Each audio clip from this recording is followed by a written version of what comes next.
Ini adalah kisah dua balita, Obed dan Patris.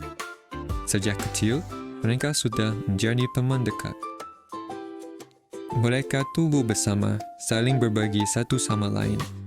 Bermain bersama, tertawa bersama, Natal bersama, mereka tak terpisahkan. Hingga suatu hari, Bapak dokter datang kunjungan ke desa. Setelah memeriksa Obed dan Patris, dia menyatakan bahwa Obed dan Patris stunting. Bapak dokter juga menjelaskan bahwa stunting adalah kondisi gagal tumbuh yang ditandai dengan tinggi badan balita lebih pendek dibandingkan anak seusianya. Kenapa stunting itu penting? Karena ia sangat berkaitan dengan perkembangan otak dan organ tubuh balita lainnya. Bapak dokter juga menjelaskan bahwa perkembangan otak anak usia 0 tahun hingga 3 tahun itu merupakan periode emas. Pada periode ini, berat otak anak akan meningkat hingga 4 kali lipat dan mendekati berat badan otak dewasa. Stunting akan merusak periode emas ini. Akibat dari stunting, anak menjadi minder karena lebih pendek dari teman-temannya. Anak juga kesulitan mengikuti pelajaran di sekolah. Anak juga menjadi lebih rentan terkena penyakit.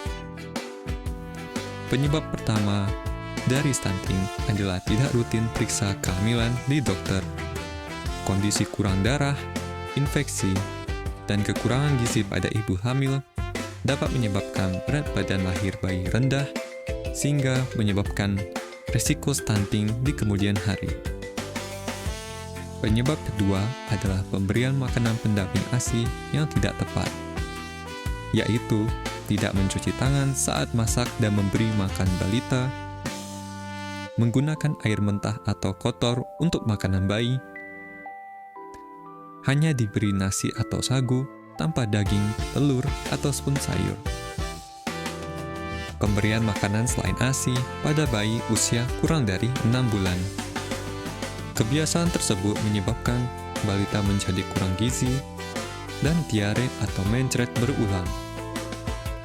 Penyebab ketiga adalah bayi tidak rutin periksa di posyandu. Akibat tidak posyandu, bayi terlambat terdiagnosis stunting dan gangguan gizi sehingga penanganan terlambat. Terlambat atau tidak mendapatkan imunisasi vitamin A dan obat cacing. Tidak mendapat edukasi kesehatan tentang balita. Semua ini menyebabkan kondisi stunting. Penyebab keempat adalah anak terpapar asap tungku, rokok, dan batuk lama. Semua asap tungku, rokok, serta bakteri dari pasien batuk lama akan menumpuk pada paru-paru balita. Ini akan menyebabkan paru-paru rentan terinfeksi pneumonia dan tuberkulosis. Kondisi ini akan menyebabkan stunting. Seusai menjelaskan, Bapak dokter meminta agar Obed dan Patris dibawa ke puskesmas untuk mendapat penanganan. Tetapi, mamanya Patris tidak setuju dengan dokter. Ia merasa Patris sehat-sehat saja dan pergi meninggalkan posyandu. Sedangkan Mama Obed mengerti pesan dokter. Ia teringat bahwa dulu dia memiliki tanda-tanda yang dijelaskan oleh dokter.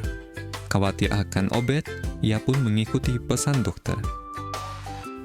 Mama Obed pun memeriksakan batuk lamanya ke dokter.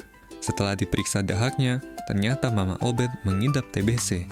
Ia pun memulai obat paket TB selama 6 bulan hingga tuntas. Obed pun diperiksa oleh dokter. Setelah diperiksa oleh dokter, Obed ternyata mengidap TB laten.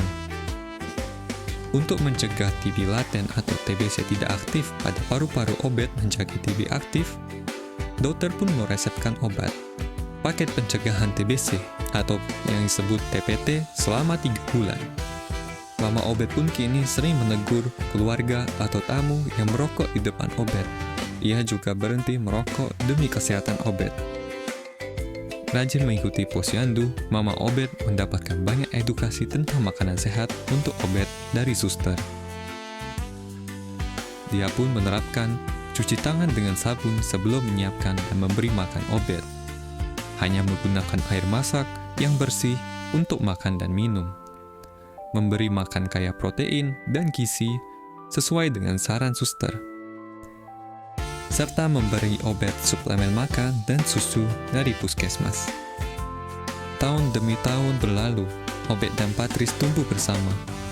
Obed tumbuh menjadi anak yang tinggi dan sehat. Namun tinggi badan Patris tidak banyak berubah dari usia 2 tahun.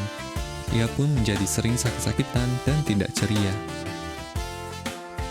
Obed tumbuh menjadi bintang kelas. Ia selalu mendapat juara 1 di kelasnya dan disenangi oleh teman-temannya. Di sisi lain, Patris seringkali sakit-sakitan dan dirawat di rumah sakit, sehingga tidak bisa masuk di sekolah. Saat masuk di sekolah pun, ia mengalami kesulitan dalam mengikuti pembelajaran. Lambat laun, Obed dan Patris yang dahulu tak terpisahkan, kini mulai menjalani hidupnya sendiri-sendiri. Obed tumbuh menjadi anak yang cerdas.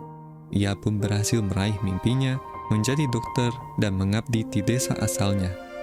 Di sisi lain, Patris harus merelakan mimpi dan kebahagiaannya oleh karena penyakit yang telah menghantui hidupnya dari kecil.